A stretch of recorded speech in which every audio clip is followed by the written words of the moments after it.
आदित्य की बड़ी सी मर्सिडीज एक आलीशान बंगले के सामने आते ही वहां खड़े गार्ड ने तुरंत बंगले का मेन गेट खोला और ड्राइवर गाड़ी को अंदर ले आया। दोनों और खूबसूरत से गार्डन के बीच से होते हुए आदित्य की जीप बंगले के ठीक सामने आकर रुक गई। गाड़ी रुकते ही आदित्य गाड़ी से बाहर आया। उसके बाहर आते ही घर के सर्वेंट गाड़ी से उसका सामान निकालने लगे। आदित्य ने अपने ग्लासेस उतारे और तेज तेज कदमों से बंगले के अंदर आया। बंगले की खूबसूरती देखते ही बन रही थी। एक बड़ा सा लिविंग रूम जिसमें बड़े बड़े महंगे सोफे रखे हुए थे। बड़े बड़े झूमर और कीमती सामान से सारा लिविंग रूम भरा पड़ा था। ऊंची ऊंची दीवारों पर घर के सदस्यों की तस्वीरों के साथ साथ महंगी पेंटिंग भी लगी हुई थी। लिविंग रूम में आदित्य के दादा वीरेंद्र सिंह और उसके ताऊजी युग प्रताप सिंह की तस्वीरें भी लगी हुई थी, जिन पर हार चढ़े हुए थे। बड़े बड़े पर्दे गलियारों में लगे थे। लिविंग रूम में आते ही आदित्य सामने बनी सीढ़ियों से ऊपर गलियारों से होते हुए अपने कमरे की ओर बढ़ रहा था। तभी अपने कमरे से बाहर आ रही जानकी की नज़र उस पर पड़ी। उसे घर में देखकर उनके चेहरे पर मुस्कुराहट आ गई। क्रीम कलर की सिल्क साड़ी, गले में सफ़ेद मोतियों की माला और आंखों पर नज़र का चश्मा लगाए जानकी के चेहरे पर एक अलग ही रौनक थी। उन्हें देखकर कोई ये नहीं कह सकता था कि अगले दिन उनकी उम्र 65 साल की होने जा रही है। जानकी आदित्य को देखकर मुस्कुराते हुए बोली, वादे निभाना तो कोई हमारे पोते आदित्य से सीखे। हमारा जन्मदिन कल है और आदित्य आज ही लौट आए, पर हमारे दूसरे पोते विवान का अभी तक कुछ अता पता नहीं है। पता नहीं कल हमारे जन्मदिन पर हमारा पूरा परिवार साथ होगा या नहीं। इतना कहकर जानकी उदास हो गई। तभी वहां आदित्य की मां सुमन हाथ में ट्रे लिए मुस्कुराते हुए आई और बोली, मां, हमारा पूरा परिवार भले ही हर रोज साथ बैठकर डिनर ना कर पाता हो, पर आपके जन्मदिन पर सब साथ होते हैं और सब अपना सारा काम छोड़कर आपके पास आ जाते हैं, तो विवान भी कल जरूर आ जाएगा। ये सुनकर जानकी मुस्कुरा दी। सुमन ने ट्रे में रखी प्लेट से मेडिसिन और पास रखा पानी का ग्लास उठाया और जानकी की ओर बढ़ा दिया। जानकी ने मेडिसिन ली और बोली, आपके लाडले घर लौट आए हैं, जाइए जाकर उनसे मिल लीजिए, क्योंकि उनके जाने के बाद सबसे ज्यादा आप ही उन्हें याद करती है। सुमन मुस्कुराते हुए बोली, मां, मुझसे ज्यादा आदित्य को आप मिस करती है, और देखिएगा आदित्य भी स्विमिंग करने के बाद नहाकर सबसे पहले आपसे ही मिलने आएगा। जानकी के चेहरे पर मुस्कुराहट आ गई और वो फिर से बोली, जानते हैं, पर जब तक वो नीचे हमसे मिलने आएंगे इतनी देर आपसे उनके बिना रहा थोड़ी जाएगा। बेचैनी से इधर उधर टहलती रहेगी आप, इसलिए जाकर उनसे मिल लीजिए और उनके लिए उनका फेवरेट चॉकलेट मिल्कशेक भी बनाकर ले जाएगा। सुमन मुस्कुरा दी और खुशी से चहकते हुए सिर हिलाकर तुरंत किचन में चली गई। जानकी भी वहीं रखे सोफे पर बैठकर आदित्य के आने का इंतजार करने लगी। दूसरी ओर आदित्य अपने रूम के बाहर बने स्विमिंग पूल में तैर रहा था, पर तैरते हुए भी वो बार बार प्रीति के बारे में ही सोच रहा था। तभी सुमन वहां आ गई। उसने आदित्य की ओर देखा और मिल्कशेक का ग्लास टेबल पर रखते हुए बोली, आदि, इस बार इंडिया में तेरा ऐसा कौन सा प्रोजेक्ट चल रहा है जिसके लिए तुझे इंडिया में होते हुए भी अपनी फैमिली से इतने दिनों दूर रहना पड़ा? आदित्य स्विमिंग पूल से बाहर आते हुए बोला, आपके सारे सवालों के जवाब कल आपको मिल जाएंगे मम्मा। ये सुनकर सुमन ने पास ही सोफे पर रखा टॉवल उठाकर आदित्य को दिया, तो आदित्य अपने हाथ मुंह टॉवल से पोंछने लगा। सुमन फिर से बोली, आदि, तेरी दादी बता रही थी कि तू उनके लिए राजस्थान से कोई स्पेशल तोहफा लाने वाला है। आदित्य सबसे पहले सुमन के गले लगा और उनके चेहरे को छूकर बोला, बहुत मिस किया मैंने आपको मम्मा। सुमन ने भी बहुत प्यार से उसके माथे को चूमा और बोली, मैंने भी मेरे बेटे को बहुत मिस किया। पिछले एक हफ्ते में एक भी दिन ऐसा नहीं था जब मुझे तेरी याद ना आई हो। पल पल तेरे लौटने का इंतजार कर रही थी मैं, ताकि जब तू वापस लौटे तो तुझसे तेरी और अहाना की शादी। मुझे बहुत भूख लगी है मम्मा। आदित्य अपनी मम्मा को बीच में टोकते हुए बोला। सुमन ने बड़े प्यार से उसके गाल को छूकर कहा, तू ये मिल्कशेक खत्म कर और तैयार होकर नीचे आ जा, तब तक मैं डिनर रेडी करवाती हूँ। आदित्य ने बिना कोई जवाब दिए मिल्कशेक उठाया और पीने लगा। तो सुमन ने फिर से पूछा, तूने मेरे सवाल का जवाब नहीं दिया आदि। आदित्य के हाथ रुक गए और वो बोला, मम्मा, दादी का बर्थडे कल है, तो मैं उनके लिए क्या गिफ्ट लेकर आया हूँ ये मैं आप सबको कल ही बताना चाहता हूँ। वैसे डैड ऑफिस से आ गए क्या? नहीं, सुमन ने जवाब दिया। आदित्य ने आगे कोई सवाल नहीं किया और जल्दी से अपना मिल्कशेक खत्म किया और फिर टॉवल उठाकर चेंज करने चला गया। सुमन मुस्कुराते हुए खुद से बोली, हर साल माँ के जन्मदिन पर उन्हें ऐसा तोहफा देता है कि खुशी से उनकी आंख भर आती है। कल पता नहीं क्या देने वाला है। इतना कहकर वो आदित्य के रूम से चली गई। वो जैसे ही नीचे आई तो ऊपर आ रही आदित्य की बड़ी माँ यानी युग की पत्नी लता से टकरा गई। टकराते ही लता ने पूछा, सुमन, नौकरों ने बताया कि आदि आ गया है। सुमन मुस्कुराते हुए बोली, हाँ जीजी आ गया है, नहाने गया है। ये सुनकर लता उदास होकर बोली, अच्छा तो फिर मैं ऊपर जाकर क्या करूंगी, नीचे आएगा तभी मिल लूंगी। सुमन मुस्कुराने लगी और किचन में चली गई। लता आकर जानकी के पास बैठी और बोली, माँ, धरा और कंवरसा को विवान ने फोन पर कल की पार्टी के बारे में बता दिया था, पर पता नहीं वो कल आ पाएंगे या नहीं। जानकी ने पानी का ग्लास टेबल पर रखा और बोली, हमारी शाम कंवरसा से बात हो गई थी, वो हमारी धरा को लेकर कल शाम तक मुंबई पहुंच जाएंगे और साथ में बच्चे भी आ रहे हैं। बच्चों का नाम सुनते ही लता के चेहरे पर बड़ी सी मुस्कान आ गई। जानकी फिर से बोली, कल हमारा पूरा परिवार एक साथ होगा। हमें तो इस उम्र में भी अपने जन्मदिन का बड़ी बेसब्री से इंतजार रहता है, क्योंकि हमारे जन्मदिन पर हमारे सारे बच्चे हमारी आंखों के सामने होते हैं। हमारे पोते और पोती ही नहीं बल्कि उनके बच्चे भी यहाँ होंगे। हाँ माँ, ये तो आप बिल्कुल ठीक कह रही है। कल इस घर की रौनक कुछ और ही होगी, चारों तरफ सिर्फ खुशियाँ ही खुशियाँ होगी। फूलों की खुशबू के साथ रिश्तों की खुशबू से भी महकेगा हमारा घर। अगर कमी रहेगी तो सिर्फ उनकी। इतना कहकर लता चुप हो गई। जानकी ने उदास होकर उसकी ओर देखा और उसकी हथेली थामकर बोली, बेटा, किस्मत के लिखे को कोई नहीं मिटा सकता।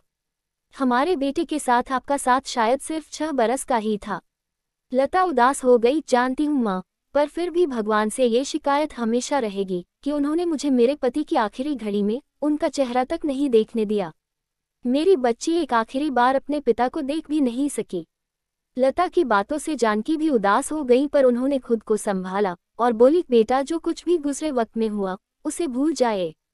हम भी अतीत की उन कड़वी यादों को उसी गांव में छोड़ आए हैं।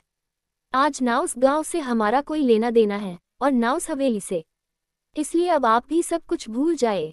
हम भी तो हमारे पति की यादों को साथ लिए जिंदगी गुजार रहे हैं, पर आप है कि कुछ भूलना ही नहीं चाहती।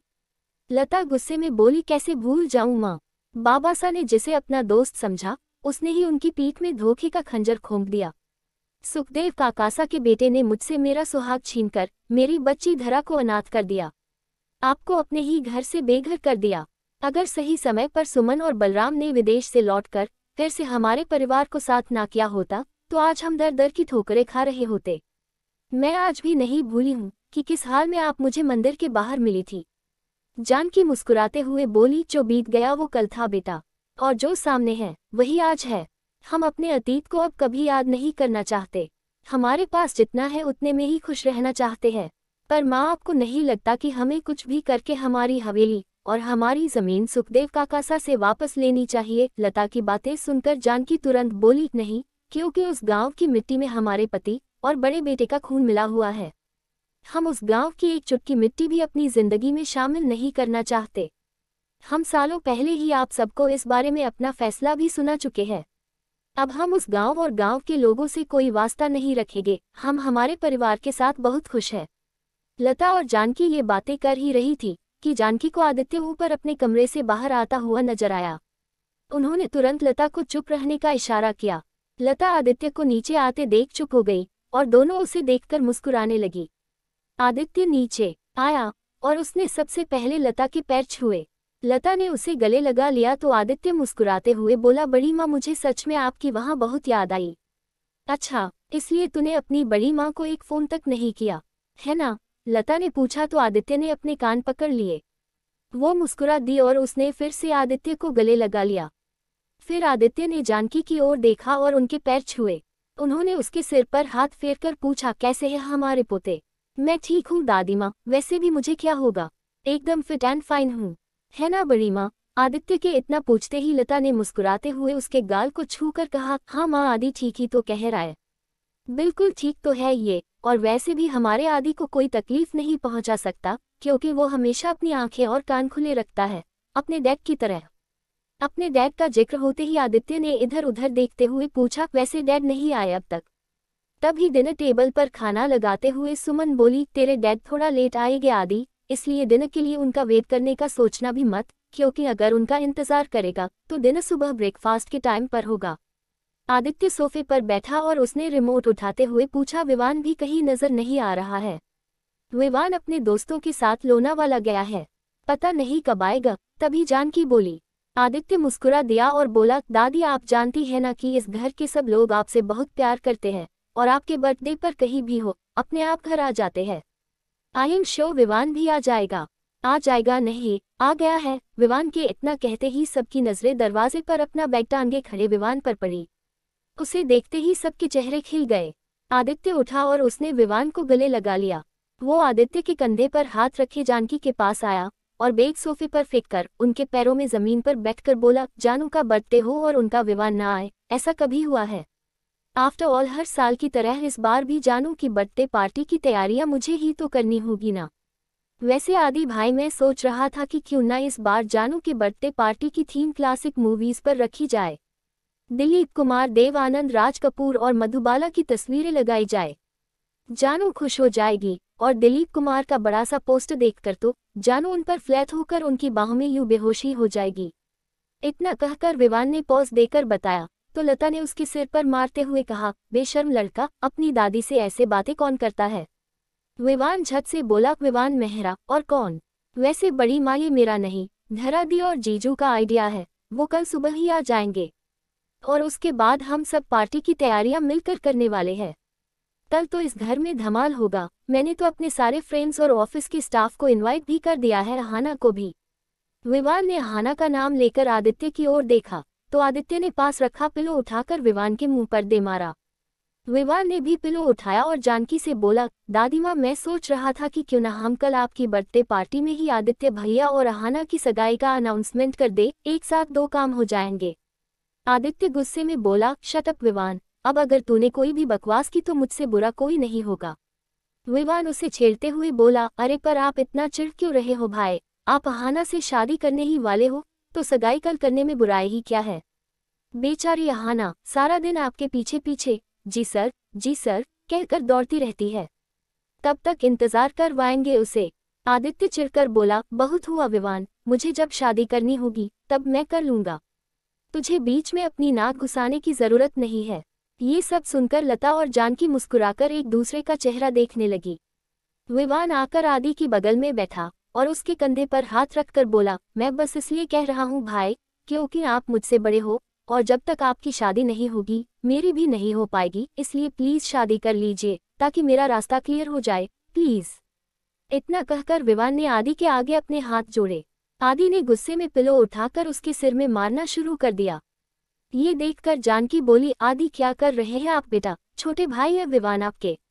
आदित्य ने गुस्से में पिलो फेंका और बोला, छोटा है दादी इसलिए तो हमेशा बच जाता है, वरना अब तक तो मैं इसे उल्टा लटकाकर अपना पंचिंग बैग बना देता और इसी को मारना शुरू कर देता। चलो अब तुम दोनों अहाना को लेकर बाद में झगड़ लेना, खाना लग गया है। आकर सब खाना खाओ वरना खाना ठंडा हो जाएगा। चलो। सुमन के इतना कहते ही सब लोग उठकर डिनर टेबल की ओर बढ़ने लगे। सबके बैठते ही विवान फिर से कुछ कहने जा ही रहा था कि तभी सुमन उसे टोकते हुए बोली, विवान अब चुप करके खाना खा वरना मार खाएगा और खबरदार जो तूने मेरे बेटे को जरा भी तंग किया तो उसे जब शादी करनी होगी कर लेगा। वैसे भी बड़ी मुश्किल से इसने अहाना से शादी के लिए हाँ की है, कहीं तेरी इन हरकतों की वजह से फिर से मुकर ना जाए। विवान मुंह बनाकर बोला, ठीक है मोम, अब मैं चुप करके खाना खाऊंगा, पर आपको मुझसे एक प्रॉमिस करना होगा कि अगर मुझे कोई लड़की पसंद आ गई तो आप उससे तुरंत मेरी शादी करवा देगी। ये नहीं कहेंगी कि पहले तेरे बड़े भाई की शादी हो जाने दे। ये सुनकर आदित्य फिर से उसे घूरने लगा। सुमन ने विवान के कान खींचकर कहा, बहुत बोलने लगा है, लड़की का पता नहीं पर शादी करनी है इसे।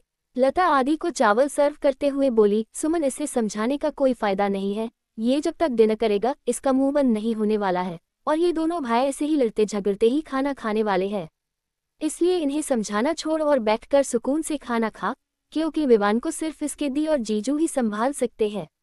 ये सुनकर आदित्य भी झट से बोला, ट्रू बड़ी माँ, कल अगर पार्टी में इसने मुझे और अहाना को लेकर कोई भी ड्रामा किया तो मैं धरा दी से कहकर इसकी ऐसी पिटाई करवाऊंगा कि उनके डर से सारे घर में छिपता फिरेगा। जानकी दोनों को इस तरह लड़ते देख बहुत खुश हो रही थी। लता ने उनकी प्लेट में चपाती रखी और उनकी पास वाली कुर्सी पर बैठकर अपने लिए खाना लेने लगी। विवान फिर से कुछ कहने ही जा रहा था कि जानकी ने उसे चुप रहने का इशारा किया। विवान चुप करके खाना खाने लगा। दूसरी ओर गांव में प्रीति की हाथों में मेहंदी लग रही थी, पर वो अभी भी आदित्य के बारे में ही सोच रही थी। वो मन ही मन बोली, जो आदमी हमसे हमारा सब कुछ छीन कर चला गया, मैं क्यों उसके बारे में सोच रही हूँ? क्यों उनके साथ बिताए लम्हे मेरे ज़हन से जा ही नहीं रहे हैं? मुझे उनसे नफरत है, पर फिर भी मुझे उनके साथ बिताए लम्हे याद क्यों आ रहे हैं? क्यों? अब मैं आपके बारे में कभी नहीं सोचूंगी, कभी नहीं। तभी मेहंदी वाली ने पूछा, हथेली पर किसका नाम लिखना है? प्रीति ने उसके सवाल पर ध्यान ही नहीं दिया और एकटक सामने देखते हुए बोली, आदित्य बाबू। मेहंदी वाली ने प्रीति के हाथ पर आदित्य का नाम लिख दिया। नफरत करती हूँ मैं आपसे, नफरत। प्रीति ने इतना कहा ही था कि पारो उसके पास आकर बैठ गई और उसने प्रीति से पूछा, क्या सोच रही है? प्रीति ने उसकी तरफ देखा और मुस्कुराते हुए बोली, कुछ नहीं, बस यही सोच रही हूँ कि कल इस वक्त तक शायद मेरी शादी ठाकुर साहब से हो चुकी होगी और बाबा साहब भी मेरे साथ होंगे। कल मेरी दुनिया एकदम से बदल जाएगी और मैं चाहकर भी कुछ नहीं कर पाऊंगी। अपने पैरों पर खड़े होना चाहती थी मैं, कुछ बनना चाहती थी, पर कल के बाद मैं ठाकुर भानुप्रताप की पत्नी बन जाऊंगी और यही मेरी पहचान भी होगी। मैं ये भी जानती हूँ पारो कि ठाकुर साहब मुझसे शादी सिर्फ मुझसे उस थप्पड़ का बदला लेने के लिए कर रहे हैं जो मैंने उन्हें मारा था। पर मेरी मजबूरी तो देखो कि मैं इस शादी से इनकार भी नहीं कर सकती। मुझे अपने बाबासा को बचाने के लिए ठाकुर साहब की दुल्हन बनना पड़ेगा और ये सब बाबू साहब की वजह से हो रहा है। वो एक तूफान की तरह आए और मेरी जिंदगी से सारी खुशियां छीन कर चले गए। पारो भी उदास होकर बोली, हाँ प्रीति, तू ठीक कह रही है। बाबू साहब सच में सब कुछ तबाह करके यहाँ से चले गए हैं। मुझे तो वो अच्छे इंसान लगे थे, ना जाने कितनी बार उन्होंने तेरी जान बचाई थी और तेरी मदद भी की थी। मुझे कभी नहीं लगा था कि वो जो कुछ भी कर रहे हैं वो अपने स्वार्थ के लिए कर रहे हैं। चंदू ने बताया मुझे कि बाबू साहब आज शहर वापस लौट गए हैं। इतना सुनते ही प्रीति ने उसे हैरानी से देखा। लेखिका कविता वर्मा।